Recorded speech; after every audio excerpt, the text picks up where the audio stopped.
woman that has been working with Potter's House for years came out on her own YouTube page and said that this scandal was much bigger than what people realize. He did tell her was that T.D. Jakes was gay, and that T.D. Jakes had a relationship with a man. Squeeze yourself. Those two sons, they are not the biological children of Thomas, okay? And yes, he did later adopt them, so he's the man that raised them. The Jakes have 5 children. They're the twin boys. Both of their names start with a J. One is light skin, one is dark skin.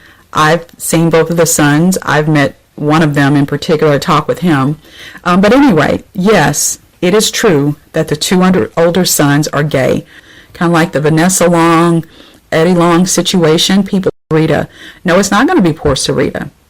Sarita, people have gotten information back to Sarita for years about her husband. And then that was a time when women would marry men who maybe used to be homosexuals, and because they believe, well, he has changed, or that I can change him. Attack it like you're gonna kill it, devour the prey. And in the evening you divide the spoils.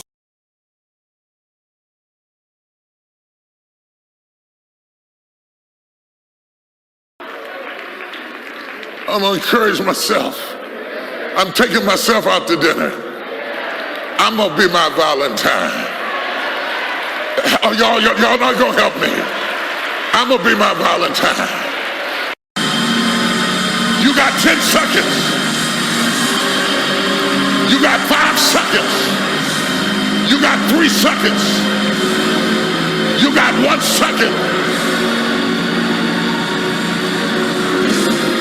If the kids don't bring you no roses, get yourself some roses. If they don't send you no card, get yourself a card. Encourage yourself. Encourage yourself. I want you to do something right now. I want you to throw your arms around yourself and hug yourself. And I want you to rock from side to side and say, I got you.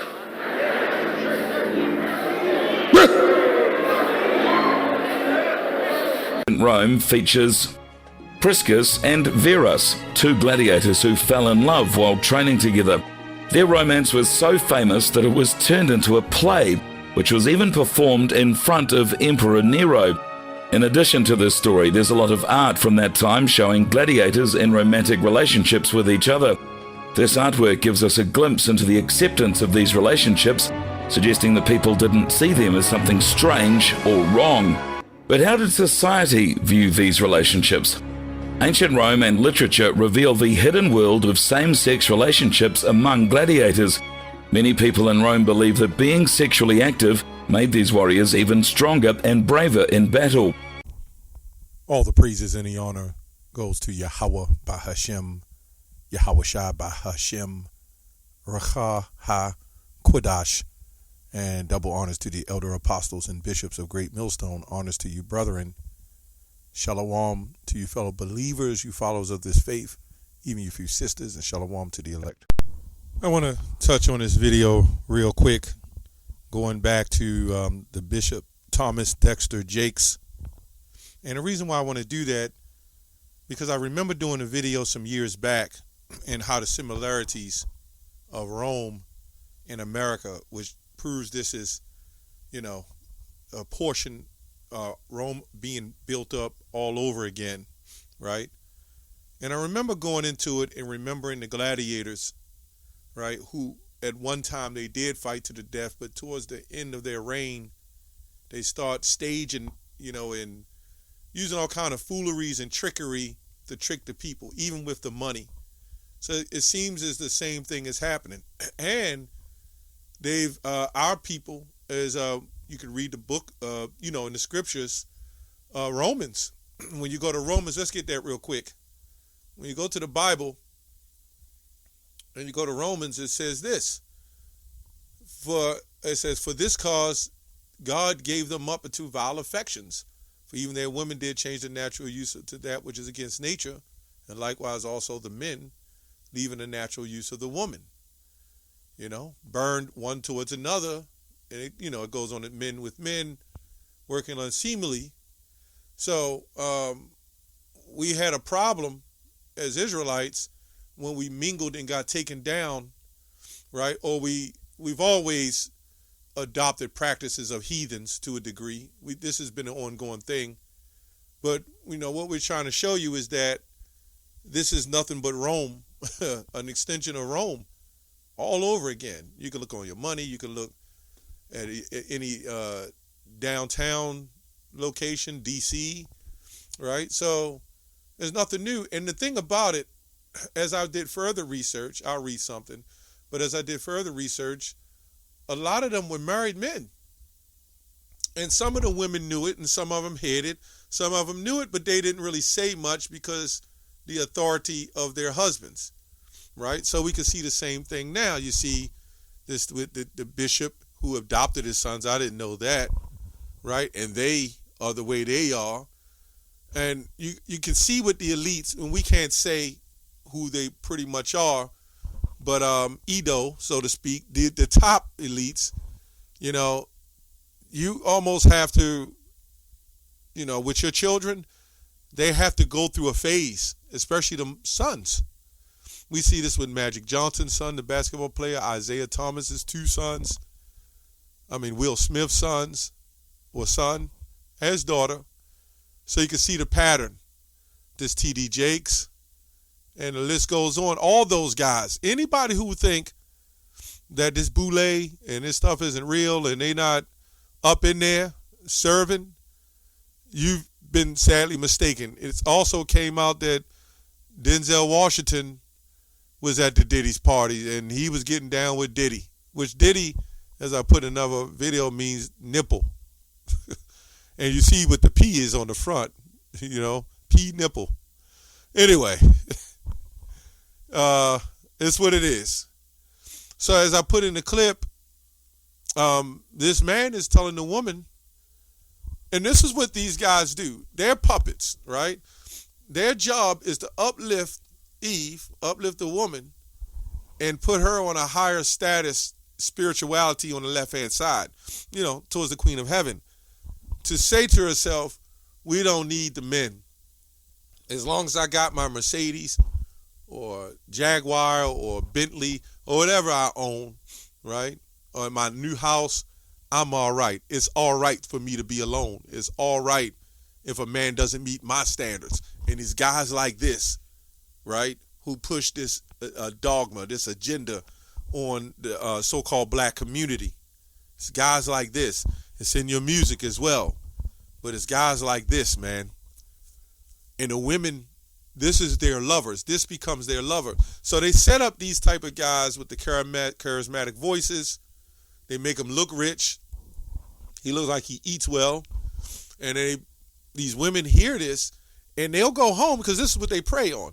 So they'll go home, right, and think about these sermons and these speeches, and even the hell that they're in. The women don't realize that they're getting help from the serpent to help lift them. So you got the religious aspect of it, right, on the left-hand side, and the physical aspect on the left-hand side, boosting Eve up, and she's thinking it's all T.D. Jakes and her health and her wealth and her well-being. Let's go to 2 Timothy, looks like 3 verse 6. I'm going to Amplified Bible, right? For among them, right, are those who worm their way into homes, right? It goes up here to say, for they which are sought creep into houses, but I'm reading Amplified verses, talking about the preachers. Let me read it up from here, 3 and 5. Let's read it. For among them are those who worm their way into homes and captivate morally weak and spiritually dwarfed women, weighed down by the burden of their sins, right? So when you look at Eve on a nutshell, what they're going through, they don't know what's happening to them psychologically. They have no idea what's happening, but they do know, and the outcome of it, it's not good. So they send guys like this, who get these women who are spiritually dwarfed, who don't quite understand what's going on. And it says easily swayed by various impulses, right? Always learning and listening to anybody who will teach them, but never able to come to the knowledge of the truth. And this is why you have such a rarity, we'll say a few sisters, right? Because it's a rarity, at least right now. But sooner or later, the Most High is starting to expose these scandals, expose Christianity. And I think Vocab Malone and the rest of the Christians, Elder Mike, all those street apologists, they need to stop focusing. And if that's what they want to do, they do that. But they have to clean up their house now, because their whole job as a Christian is supposed to be a minister to the flock, to be an evangelist and bring them to Christianity. These street apologists and Christians that are like that, they hate the Israelites more than they love the truth. So what they're doing is they're just really trying to come against Hebrew Israelites, but really they should have more love for trying to save a Christian, a fellow Christian, and they won't do that. Right? Let's go to Isaiah 14 and 11. So first, I'm going to read this little article real quick.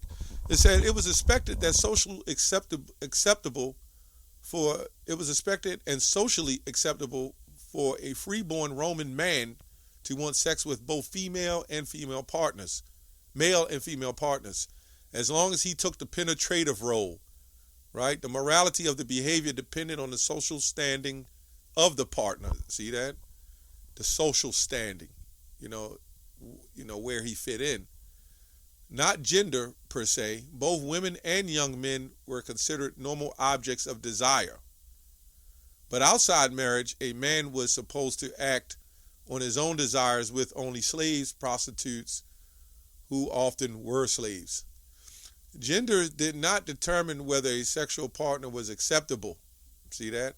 And as long as a man's enjoyment did not encroach on another man's integrity, it was immoral to have sex with another man's freeborn wife. Right? So you see how Edom do, man? They'll keep a little bit, but then they got the rest of it messed up. The marriageable daughter, his underage son, or with his man, with the man himself. So it's free for all in Rome, man. I mean, when you walk around the supermarket, the grocery stores, if you go into the gym, or wherever you go, it's Rome. Sexual use of another man's slave was subject to the owner's permission. Lack of self-control included in managing one's sex life indicated that a man was incapable of governing others. Okay, it says too much indulgence in low sensual pleasures threatened to erode the elite male identity and his cultural personality. So I'm not going to read anymore, so you get the point. Now, when you read more in the history of it, they didn't care when they married man or woman. It didn't matter who they messed with. And that's why you had some of them gladiators, they would mess with each other and didn't have wives, right? This is why I'm making this point. It was no difference. Ecclesiastes 1:9 says no new thing under the sun, just now with technology. Isaiah 14 and 9, hell from beneath is moved for thee to meet thee at thy coming. It stirred up the dead for thee, even all the chief ones of the earth. It has raised up from the thrones all the kings of the nations. All they shall speak and say unto thee, thou hast become weak as we, art thou become like unto us? Right? So in other nations, even Russia, there's even other nations saying that damn Russia is more Christian than America, right? And they're looking at the presidents and saying, what's going on? Barack Obama and then they move like one of the manliest presidents out of the way and they have a problem with him, right? With Trump. It says the pomp is brought down to the grave, and that's talking about his excellency, right? His hierarchy. And the noise of thy vows, the worms spread under thee, and the worms cover thee. So, as Rome fell, there's a lot that started decaying. The money, number one, started eroding, and then they had that mindset that they was going to build a new kingdom or whatever, and it never happened. And then the roads and the infrastructure start getting destroyed. So that's all part of it. And his movies, his entertainment start getting destroyed. So they wanted to keep fake the deaths of the gladiators so they can come back, right? So everything is starting to become artificial. The money, you see what they did with the money, they did with the entertainment, they did with relationships and values, right? Even work was the same way. And then they start throwing money, printing more. It's basically like they're doing now. The more devalued it gets is because you keep making more of it to try to keep up. It says, how art thou fallen from heaven, O Lucifer, the son of the morning? How art thou cut down to the ground, which did weaken the nations? Right? We can see this in Titus and so forth. Not Titus, Revelation 18 as well. For there, Titus 1:10, for there are many rebellious people who engaged in useless talk and deceive others. This is especially true of those who insist on the circumcision for salvation. They must be silenced because they are turning whole families away from the truth by the false teachers. Now, this is actually going to Israelites we know of today, saying that you can call the Lord whatever you want. That is ridiculous, And they do it only for money. This is another translation too. The NLT, actually. Yep. Sometimes you go through these translations from the Old English, and they do translate it right at sometimes. So anyway, I just wanted to do this video and show you that there's no new thing under the sun. It's the same old. And this time, when this empire falls, it's going to be through fire. And, the Lord is not going to destroy anything that's righteous, period. So the Lord is pulling the strings for all this to be done. Anyway, that's all I have on that. Shalom.